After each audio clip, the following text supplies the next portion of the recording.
નમસ્તે મિત્રો, મારું નામ ડૉક્ટર રામાવત ડીવીએસસી કરેલું છે. મોરબી પાંજરાપોરમાં છેલ્લા 7 થી 8 વર્ષથી આ સેવા આપી રહ્યો છું.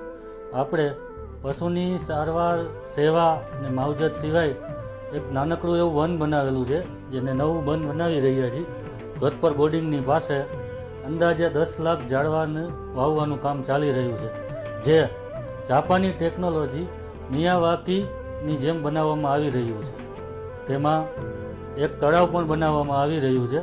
તેમાં આપણે મોરબીના ધારાસભ્ય શ્રી કાંતિભાઈ અમૃતિયા, અમારા પ્રમુખ શ્રી વેલજીભાઈ ખોડાભાઈ ઉગરેજા અને મોરબીની ધર્મપ્રેમી જનતાના સહયોગથી એક નાનકડું એવું કામ કરવામાં આવી રહ્યું છે, જેમાં સદભાવના ટ્રસ્ટ અને ગુજરાત સરકારનો પણ ફાળો રહેલો છે.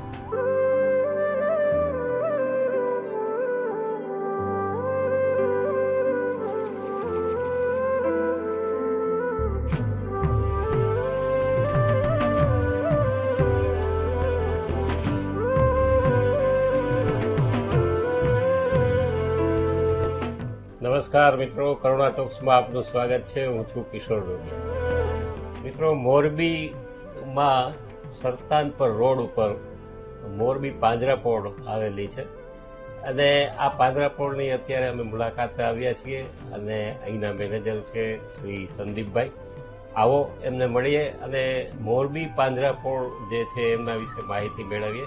સંદીપભાઈ, આપનું સ્વાગત છે. સંદીપભાઈ, આ આખી ગૌશાળા જે પાંજરાપોળ છે એ આખી કઈ રીતે શરૂઆત ને એની અત્યારે શું શું આયોજન છે? આજથી 10 વર્ષ પહેલા આ પાંજરાપોળમાં આશરે 1200 થી 1300 જીવ હતા અને અત્યારે આ પાંજરાપોળમાં અત્યારે 5300 જીવ. એટલે 10 વર્ષમાં ઘણો પાંજરાપોળમાં વિકાસ થયો હતો.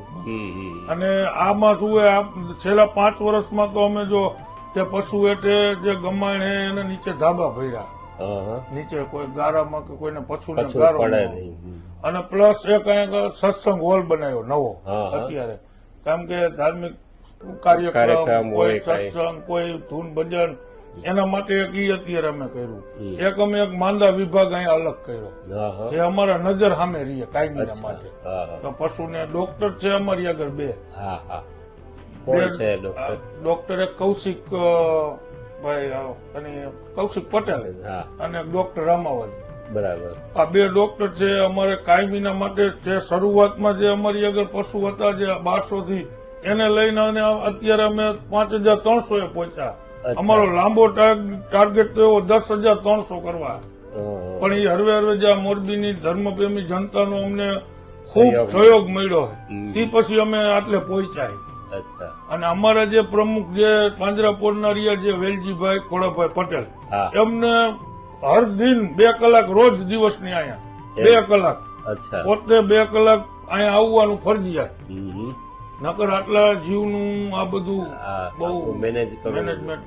અચ્છા, અહીંયા એક જંગલ જેવું કઈક આખું વ્યવસ્થિત કર્યું છે, ઈ શું છે? ઈ અમે આ રોડની પેલી સાઈડ ઓફિસની સામેના ભાગ, એમાં અમે 1200 વીઘામાં 1,11,111 વૃક્ષો વાવ્યા.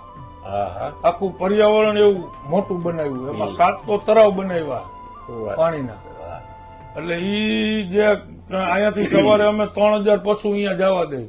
3000 પશુ સવારે 8 વાગે જાય, સાંજે 4 વાગે લાવી. પશુને એટલું હરવા ફરવાનું, પગ મોકરો રહીએ, કુદરતી વાતાવરણમાં એને મજા આવે. વાહ, સરસ. અચ્છા, અહીંયા જે ગૌશાળા છે એનું સંચાલન ને બધું આ કઈ રીતે આખું ટ્રસ્ટી મંડળ? આ ટ્રસ્ટ મંડળ છે. અચ્છા, જે મોરબી પાંજરાપોળ ટ્રસ્ટ. આમાં કાંતિભાઈ અમૃતિયા, વેલજીભાઈ ખોડાભાઈ, આજે અમારા ટ્રસ્ટી બધા છે. સરસ. બીજી ગૌશાળા વિશે કઈ મેસેજ આપવા માંગતો હોય અમારી ચેનલના માધ્યમથી? આમાં તો અમારે 3 પોઈન્ટ છે. એક લીલાપુર રોડ ઉપર અમારું છે મોરબી પાંજરાપોળ. લીલાપુર રોડ. એક રફાળેશ્વર મંદિરની પાછળ એ મોરબી પાંજરાપોળ. અને આ જે પાંજરાપોળ રહ્યું ને સરતાનપર રોડ ઉપર મકનસર વીડ થી ઓળખાય. Makansar weed weed Makansar weed થી આ પાંજરાપોળ ઓળખાય. મોરબી પાંજરાપોળ ના અમારા 3 પોઈન્ટ છે અલગ અલગ. અચ્છા અચ્છા. તો સરસ આપે માહિતી આપી. તમને બધાને અમારો ખૂબ ખૂબ અભિનંદન. તમે અમારી મુલાકાત લીધી અને અમારી જે ગૌશાળાને થોડુંક હા પ્રોત્સાહન મળે. ના એટલે સરસ રીતે ચાલે છે મિત્રો. સરતાનપર રોડ ઉપર મોરબીમાં આ ગૌશાળા એટલે કે પાંજરાપોળ આવેલી છે અને એમના ટ્રસ્ટીઓ પણ બહુ જ સંનિષ્ઠ સારી રીતે બધું કામ કરી રહ્યા છે અને એમનો તમામ સ્ટાફ, તબીબી સ્ટાફ જે છે એ અને મેનેજર શ્રી છે સંદીપભાઈ ખૂબ જ સારી રીતે સંચાલન કરી રહ્યા છે. આવી ગૌશાળાઓ વધુ ને વધુ આપણે સમાજમાં બનતી રહીએ અને ખાસ તો જે ગૌવંશ છે એને આપણે જે બચાવવાનો પ્રયત્ન કરીએ છીએ એ ગૌવંશ બચે એ માટે આ ગૌશાળા જરૂરી છે. આપનો ખૂબ ખૂબ આભાર. ધન્યવાદ. નમસ્કાર, મારું નામ છે ડૉક્ટર કૌશિક પટેલ. મેં માસ્ટર ડિગ્રી કરેલી છે વેટરનરી સાયન્સમાં, લાઇવસ્ટોક પ્રોડક્શન અને મેનેજમેન્ટ સબ્જેક્ટમાં.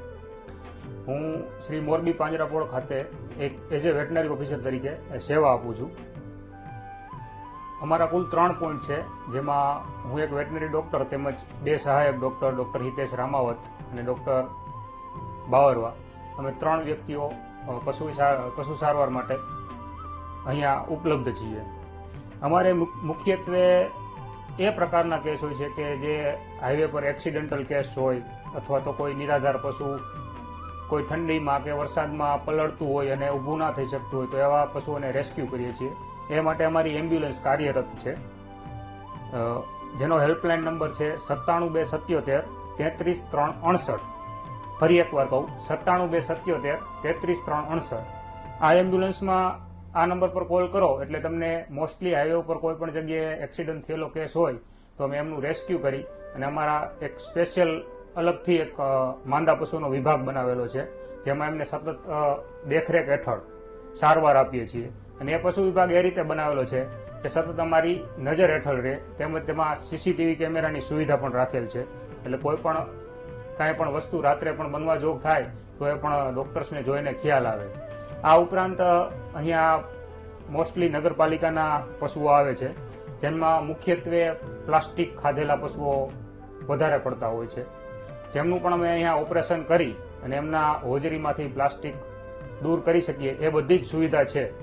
આ ઉપરાંત કોઈ પણ એવો એક્સિડન્ટલ કેસ હોય તેમને પણ અમે સારવાર આપી અને અમારાથી બનતા પ્રયત્ન કરી અને તેમને વધુ ને વધુ લાંબુ આયુષ્ય જીવે એવા પ્રયત્ન કરીએ છીએ. જનરલી આપણે જોતા હોઈએ છીએ કે પ્લાસ્ટિકનો બેફામ આપણે ઉપયોગ કરીએ છીએ. જ્યાં જોઈએ ત્યાં શાક લેવા જઈએ તો એક પ્લાસ્ટિકની થેલી લઈ અને આવીએ. જનરલી ગૃહિણીનું આ પ્રકારનું જોવા મળે છે. મારું ખુદનું ઓબ્ઝર્વેશન કહું છું. પ્લાસ્ટિકની થેલી લઈ આવ્યા હોય, વટાણા ફોલ્યા, વટાણાના છોલા તેમાં નાખ્યા, પ્લાસ્ટિકની કોથળી બાંધી દીધી, બહાર ફેંકી દીધી. હવે બહાર રજડતું પશુ એને ભૂખ લાગેલી હોય તો એ ખાવાની શોધમાં પ્લાસ્ટિક પણ સાથે ખાઈ જાય છે.